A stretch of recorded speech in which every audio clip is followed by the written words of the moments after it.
27 नवंबर 2023 को पुलिस राजस्थान अजमेर के विजयनगर से संगीता और लाला राम को एक साथ गिरफ्तार करती है। गिरफ्तार करने के बाद जो संगीता होती है वो पुलिस वालों से कहती है कि ठीक है, आप भले ही हमें गिरफ्तार कर दीजिए, हमें जेल में डाल दीजिए, लेकिन हम दोनों की शादी करवा दीजिए। पुलिस वाले कहते हैं कि जो अपराध तुम लोगों ने किया है उसके बाद अपने शादी का सपना छोड़ दो, क्योंकि तुम लोगों को इस अपराध की जो सज़ा मिलेगी वो बहुत कठोर सज़ा होगी। आखिर संगीता और लाला राम में ऐसी कौन सी जो है अपराध किया था जिसकी सज़ा बहुत कठोर होने वाली है। वाकई में अगर आज की कहानी अगर आप सुनेंगे ना तो आपको एक चीज़ समझ में आएगी कि दुनिया का जो सबसे खूबसूरत रिश्ता है आज उस रिश्ते पर से विश्वास उठेगा। चलिए इस कहानी की शुरुआत करते हैं। नमस्कार दोस्तों, मेरा नाम है GRD और आप देख रहे हैं 9 PM विद GRD। ये कहानी है राजस्थान के अजमेर की। वहाँ पर एक परिवार होता है और उस परिवार में जो मुखिया होता है उसका नाम है नाथूराम।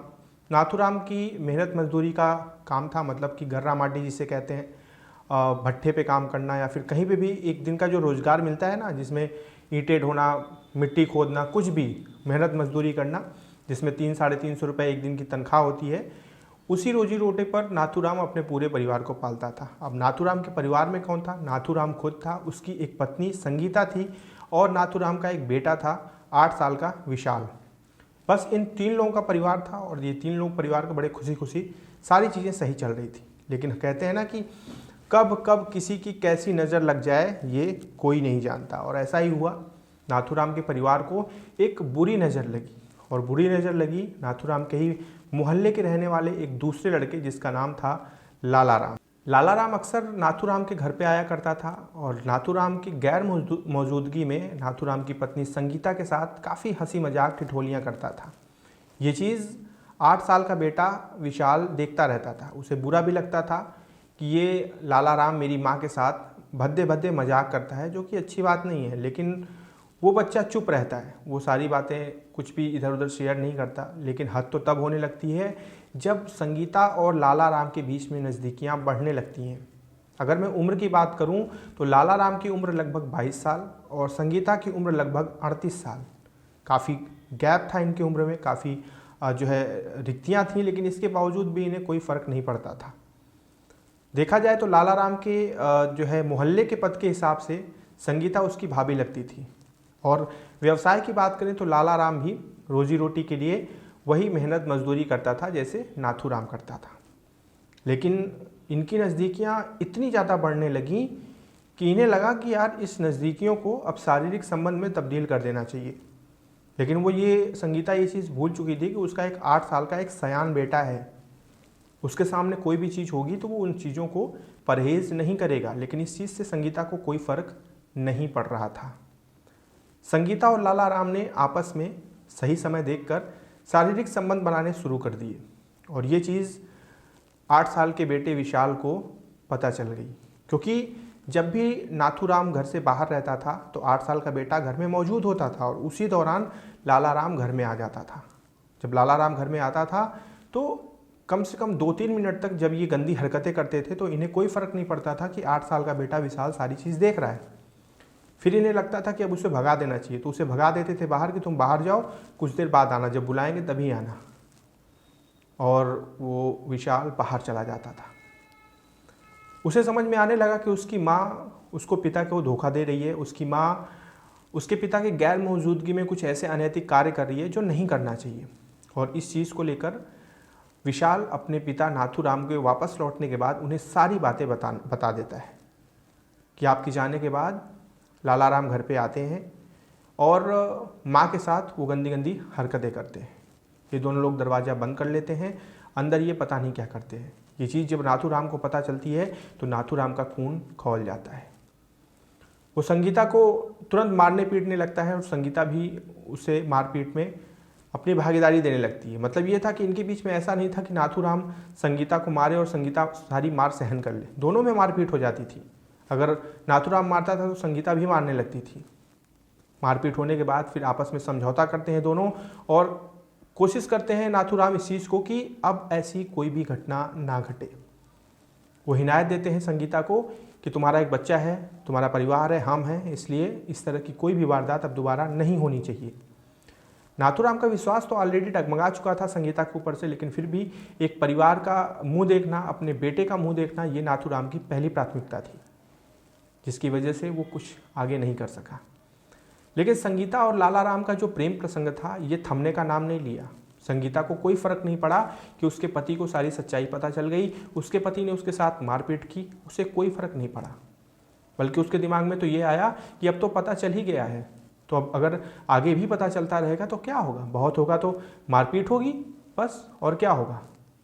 ये चीज़ संगीता के दिमाग में धर कर गई और इनका जो प्रेम प्रसंग है ये लगातार बढ़ने लगा। अब अक्सर ऐसा होने लगा कि हर 2-3 दिन पे जब भी लालाराम आता था तो वहाँ पर विशाल मौजूद होता था, और वो शाम को जब उसके पिता नाथूराम आते थे तो उनको बता देता कि आज लालाराम फिर आया था। और जैसे ही नाथूराम को पता चलता है वो तुरंत मारपीट करना शुरू कर देता था। दोनों में मारपीट होती थी, रात में एक दूसरे से बोलते नहीं थे, बिना खाना खाए सो जाते थे, सब परिवार भूखा सो जाता था। अगले सुबह से चीज़ें नॉर्मल होती थी, लेकिन 2 दिन बाद फिर वही व्यथा आ जाती थी। चीज़ें इस तरह चलने लगी और कहीं ना कहीं संगीता और लालाराम को की आँख की किरकिरी विशाल बनने लगा। लालाराम और संगीता को लगने लगा कि उनके रास्ते का असली कांटा संगीता का पति नहीं है, बल्कि संगीता का बेटा 8 साल का विशाल है। क्योंकि अगर वो बातें ना बताए तो नाथूराम को कुछ भी पता ना चले, लेकिन वो पिता के आते ही उनसे चुगली कर देता है। ये चीज़ संगीता और लालाराम को काफ़ी बुरी लगने लगी। उन्हें लगने लगा कि हमारी आँख की किरकिरी ये 8 साल का लड़का है। तो नाथूराम ने माफ़ करिएगा, लालाराम ने जो है संगीता से बोला कि क्या इस रास्ते से इसको हटाया नहीं जा सकता। संगीता कहती है क्यों नहीं, हम तो यही सोच रहे थे कि इसको रास्ते से हटा देते हैं, ये 8 साल का जो हमारा लौंडा है ये ज़्यादा परेशान कर रहा है, इसको रास्ते से हटा देते हैं, फिर हमारे रास्ते का कांटा हट जाएगा। और इतनी गंदी विचारधारा के साथ, एक आपराधिक प्रवृत्ति के साथ दोनों आगे बढ़ते हैं। और होता कुछ यूँ है कि 25 नवंबर का दिन आता है और 25 नवंबर को जो लालाराम होता है और संगीता होते हैं, ये दोनों घर पे मुलाकात करते हैं। अब उस शाम को जैसे ही नाथूराम आता है वैसे ही बेटा विशाल जाकर सारी बातें बता देता है कि पापा आज भी लालाराम आया था, कमरा बंद किया था, दोनों लोग अंदर गंदी हरकतें कर रहे थे। ये सुनने के बाद काफ़ी ज़्यादा मारपीट होती है नाथूराम और उसकी पत्नी संगीता के बीच में। और संगीता फिर ठान लेती है इस चीज़ को लेकर कि अब तो उसे अपने बेटे विशाल को रास्ते से हटाना ही है। लालाराम और संगीता मिलकर योजना बनाते हैं और योजना बनाने के दौरान अब सुनिएगा ज़रा गौर से कि 27 नवंबर को दोनों विशाल को बीचों बीच बाइक में बैठाते हैं। पीछे संगीता रहती है और आगे लालाराम बाइक चला होता है, बाइक चलाता रहता है। और बाइक चलाने के बाद वो लेकर पहुंचते हैं बांदनवाड़ा। बांदनवाड़ा में पहुंचकर एक चाय की दुकान होती है, वहाँ पर रुकते हैं तीनों और रुकने के बाद चाय मंगाते हैं। विशाल से कहता है लालाराम की चाय पियोगे, तो वो नहीं बोलता है क्योंकि उसे लालाराम से बहुत चिढ़ थी। लेकिन जब संगीता कहती है कि बेटवा चाय पियोगे, तो कहता है हाँ पी लेंगे। फिर दोनों जाते हैं चाय लेने के लिए और चाय लेने के बाद उस चाय में भांग की गोली मिला देते हैं और भांग से मिली हुई चाय वो उस 8 साल के मासूम को पिला देते हैं। जब वो पीता है तो वो बेसुध हो जाता है। थोड़ी देर बाद जब बेसुध होने लगता है तो दोनों को समझ में आ जाता है कि ये अच्छा मौका है। फिर ये एक फ्रूटी लेते हैं छोटी वाली जो 10 रुपए वाली आती है और उसमें जहर मिला देते हैं और जहर मिलाने के बाद फिर उसको विशाल को वही फ्रूटी पिला देते हैं। अब विशाल जब उस फ्रूटी को पीता है तो ये दोनों निश्चिंत हो जाते हैं कि अब तो जहर सीधे शरीर में जा रहा है, अब तो ये मर जाएगा। लेकिन ऐसा नहीं होता है, उस जहर का कोई भी असर नहीं होता है विशाल के ऊपर। ये देखकर दोनों तिलमिला जाते हैं। फिर बाइक पे वहीं बैठाकर उसे पास के ही एक जंगल में लेकर जाते हैं। उस जंगल में एक फैक्ट्री होती है और फैक्ट्री के ही सामने पूरा सुनसान जगह होता है। वो फैक्ट्री पूरी बंद पड़ी रहती है। वहीं पर विशाल को उतार कर विशाल की माँ यानी कि वो 38 साल की संगीता अपना दुपट्टा निकालती है और अपने उस 8 साल के मासूम के गले में दुपट्टा बांधकर उसका गला घोंट देती है। वो 8 साल का मासूम तड़प तड़प कर अपनी आत्मा छोड़ देता है। उसकी आत्मा उसका शरीर छोड़ देती है। बहुत अजीब घटना होती है। वहाँ पर खड़ा लाला राम सोचता है कि कहीं ऐसा ना हो कि गला दबाने के बाद भले ही मरा हुआ महसूस हो रहा है, लेकिन ऐसा ना हो कि बाद में ये पुनर्जीवित हो जाए, फिर तो हम लोग का भांडा फूट जाएगा। इसलिए वो वहाँ पर एक ईंट उठाता है और उस ईंट से उस 8 साल के मासूम का सर कुचल डालता है बड़ी बेरहमी से। और कुचलने के बाद जब ये पूरी तरह से श्योर हो जाते हैं कि हाँ अब जो है 8 साल का विशाल पूरी तरह से मृत हो चुका है, तब ये दोनों बाइक पे बैठ के वहाँ से फरार हो जाते हैं और सीधे विजयनगर पहुँचते हैं। और इनकी अगली प्लानिंग ये थी कि विजयनगर से ही ये लोग दिल्ली भागने वाले थे। लेकिन इधर जो है विशाल की गैर मौजूदगी जब होती है तो घर पे हड़कंप मचने लगता है और ये डाउट होने लगता है। कुछ लोगों ने देखा भी था कि लाला राम और संगीता के बीच में विशाल बैठकर बाइक से कहीं जा रहा था। पुलिस को तुरंत पता चलता है, पुलिस चारों तरफ खोजबीन करने लगती है और विजयनगर में ही लाला राम और संगीता को गिरफ्तार कर लिया जाता है। गिरफ्तारी के बाद संगीता इस चीज़ को बोलती है उसे कोई फ़र्क नहीं पड़ता, उसे कोई भी इस चीज़ का मलाल नहीं था कि उसने अपने ही बेटे की हत्या कर दी, बल्कि वो ये बोल रही थी कि आप भले ही हमें जेल भेज दो, भले ही हमें गिरफ्तार कर लो, लेकिन हमारी और लाला राम की शादी करवा दो।